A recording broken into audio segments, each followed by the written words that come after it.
So something happened at today's practice that could be a real cheat code for the Chiefs offense this upcoming season when a bit of an unexpected player caught a deep touchdown pass from Mahomes with one of the Chiefs perceived to be starting corners on him in coverage. So in today's video, I'll talk about why this could give opposing defenses headaches as I also look at the key takeaways from today's practice and pressers. But first, how about those?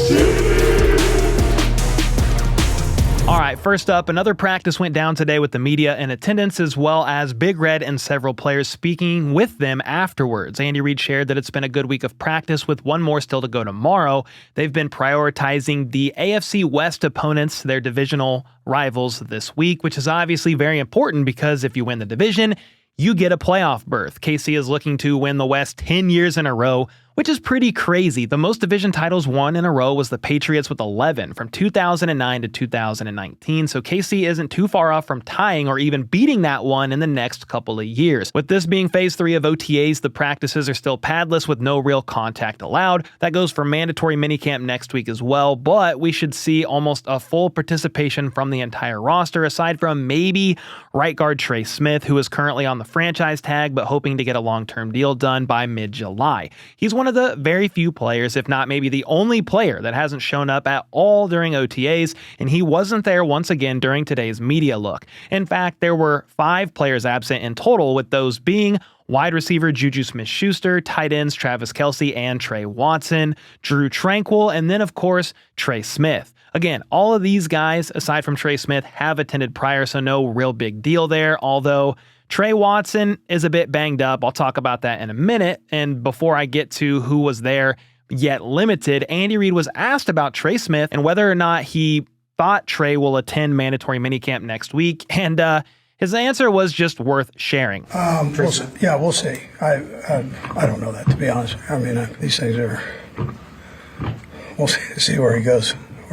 He didn't seem very confident, to say the least, and I think he was going to say something along the lines of, these things can be complicated or complex in regards to long-term contract negotiations, and you just never really know how they could turn out. Sure, Trey would be fined for missing mandatory minicamp next week, but that money would be nothing compared to a 3 to 4 year long-term deal worth roughly $22-ish million per year. So, unless a deal gets done within the next few days, I don't really expect Trey Smith to be around for mandatory minicamp, and that's not really that concerning to me. He knows the system, has played next to both Creed Humphrey and Jawan Taylor for a couple of years now, and it's honestly way more important he's there for training camp when the pads come on more than any of these padless practices, even mandatory minicamp. So while the right guard is away, the perceived to be starting left guard and former second-round pick Kingsley Suamataia has been there and has been working hard as he tries to switch from tackle to guard for the first time in his career.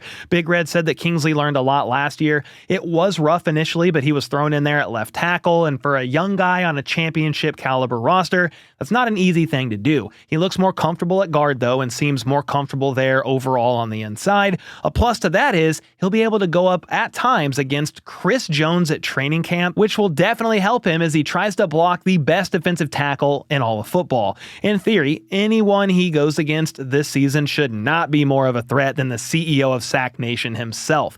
Kingsley told the local beat reporters today that the transition from tackle to guard is going great so far. It's a learning curve for him, but he's becoming more confident as time goes on, and he's fallen in love with playing along the interior. Another offensive lineman to keep eyes on is KC's first-round pick and Josh Simmons. Andy shared today that Simmons is progressing well, looks strong, and has even been able to jump in and get some team reps in. They weren't sure if he was going to be able to do that until training camp when they drafted him, so this is a good step in the right direction and in his progress. There's a lot of talent there, and now they are just honing in on his technique for the NFL level. He's actually wanted even more of a workload from the coaching staff, but they're still trying to ease him back into everything. Basically, Simmons is chomping at the bit, is in great shape, and in a solid spot, which you really do love to see. Next up, I've got to talk about some more good and maybe not so good news about the offensive line, as well as some surprising standouts from today's practice. But first, most of you are just like me. You got very busy lives you're living, and you're running around all over the place. For me personally, I don't travel much. I mean, I barely ever leave this basement, but I need lunch to be as quick as humanly possible so I can make more content for all of you. Well, that's where the sponsor of today's video, Huel, is here to help. Huel is no prep meals meals that don't compromise your health. And after using them for over 6 months now, it's been a great fit for me and my lifestyle. But also, my wife loves herself some Huel after her workout classes or when she's on the go with the kids, which is a win-win for both of us. Huel is ideal when you're pressured for time, on the go, in a rush, or away from the kitchen. All you need is some cold water, 2 scoops of powder, and shake. That's it. You have a very convenient and nourishing meal in seconds. I love Huel's Black Edition, which is their low-carb, high-protein powdered meal packed with 40 grams of protein plus 27 essential vitamins and minerals. It's also plant-based, gluten-free, has no artificial sweeteners, and it tastes really good. On top of that, Huel's products are designed by nutritionists and dietitians to give your body everything it needs from a healthy meal in an extremely easy and convenient way. In short, you get a high-quality, nutritious breakfast or lunch for just $2.50 a meal. So if you want to save time, money, and eat healthy, use code HBTC15 for 15% off your first Huel order, plus a free t-shirt and shaker, a $40 value. That's code HBTC15 for 15% off your first order. Link is in the description and pinned comment with all the terms and conditions there. Having a busy life shouldn't stop you from eating healthy, so check out Huel today. All right, let's keep the offensive line news going, because offensive tackle Ethan Driscoll was there today after not being there last week, so that's good. As far as depth is concerned, he made the roster last year after all. Then Jawan Taylor was also a full participant today after being limited previously, so that's a couple good pieces about the O-line on top of Kingsley reportedly doing a good job working in at left guard. However, Jaylon Moore, the team's perceived to be left tackle they brought in during free agency, was still limited in some capacity once again, as was tight ends Jared Wiley and Jake Brenningstool, Hollywood Brown, and Felix Anudike-Uzomah. As a reminder, though, let's get back to Jaylon Moore. He was placed on IR Week 16 last year with the 49ers with some quad issue that they just shut his season down on. I mean, they weren't going to make the playoffs, so it wasn't really that big a deal. But I'm not sure if this injury that he's dealing with, whatever it is the same injury, a re-aggravation of it, or something else entirely. So he's one to watch for me for mandatory minicamp next week. And if there's any real concern with Jaylon and that quad or whatever he's dealing with, the team may opt to hold him out of mandatory camp and instead get him right for training camp at the end of July. I do briefly also want to talk about the addition of the UDFA tight end Jake Brenningstool being added to the list of players that were limited today, because that, combined with the fact that another UDFA tight end and Trey Watson is a bit banged up, again, he wasn't even there today, that's most likely the reason why the team signed on tight end Kevin Fulch to the roster yesterday after they waived defensive tackle Siaki Ika to make room for him. Fulch went undrafted in 2024 after playing college ball at the Division II school in New Haven. He bounced around a few teams, Panthers, Jets, and Eagles, all to their practice squads last year, but didn't record any playing time. And so now the 6'4", 250-pound tight end is here in KC getting some work in. That's why the tight end room is going to be one to watch next week with the addition of Fulch, Jared Wiley still rehabbing that ACL, as well as Brenningstool and even Trey Watson a bit banged up. Brenningstool, after all, has been a standout at several other previous practices that the media was allowed to attend up until this point. Well, that means Noah Gray will be seeing plenty of action, and obviously Travis Kelce as well, but Gray had a nice snag today in the middle of the field, a theme for this season that I hope we see even more of. The wide receiver room is always going to be a fun one to watch, and Rice is back and healthy. Worthy is looking to build upon a very solid second half of his rookie year. You've got Hollywood back, wanting to bounce back from not playing most of last season. And then, of course, there's the newly drafted 4th-round rookie in Jalen Royals.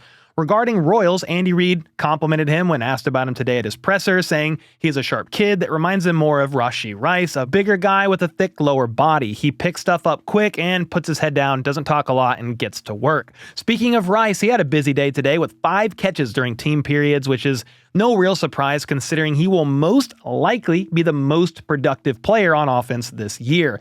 Nick Jacobs even reported that Sky Moore had a couple catches himself from Mahomes, perfectly timed. And I have no idea if that guy is going to end up making the roster, but the more he keeps stacking good days, the better, though it's definitely going to be an uphill battle for him.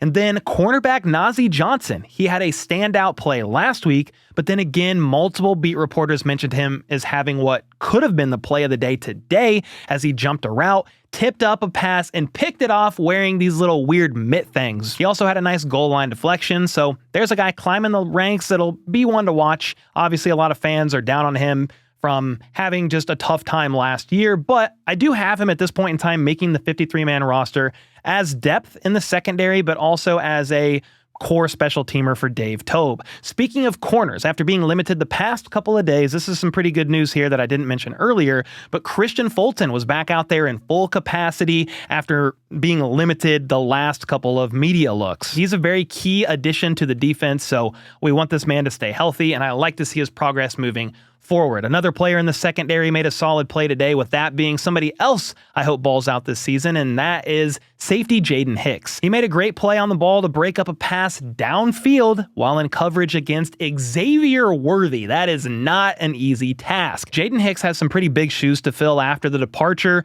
of Justin Reed, who's now with the Saints, and Jaden spoke with the media today, telling them he's just trying to be the best he can for the team this year. It helps that he's a lot more comfortable with the system heading into year 2. He's able to play much faster, thinking less, and he also gave credit to Justin Reed for playing a role in helping him get to this point as he took him under his wing last year. Another guy that I'm pretty excited for is running back Kareem Hunt. He said that he's glad to be back working in the spring and getting tuned up via training camp, which is obviously something he didn't have last year. Having a full camp is definitely going to help him this go round, and he said that's what helps you get through the season and is going to allow him to come in guns blazing starting week 1.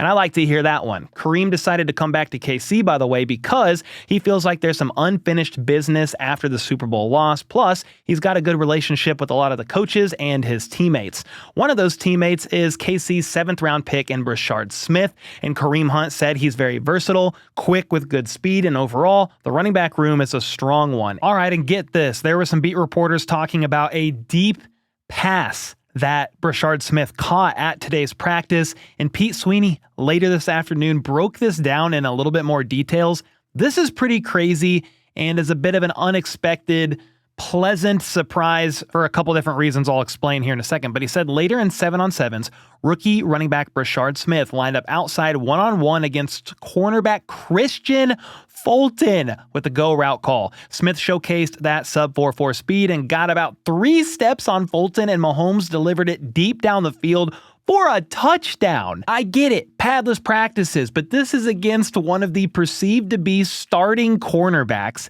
that the Chiefs have on the roster.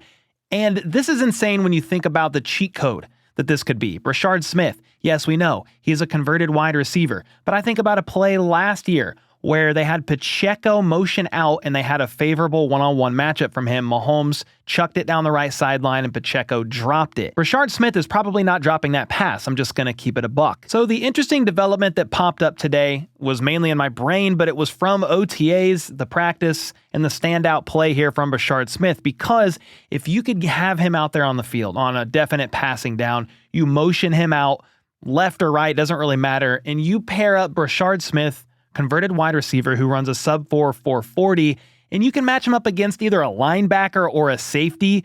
Mahomes is going to probably see that from a million miles away pre-snap, and that's going to be a problem and a little bit of a cheat code in the Chiefs offense. I know he's a rookie, but if you could bring him out there on certain plays and certain packages and find a favorable matchup like that, that's dangerous, and I like that a lot. Andy Reid echoed that about Brashard Smith, complimenting his 4.3940 speed and his solid catching ability. Brashard is doing everything that they've asked him to do so far.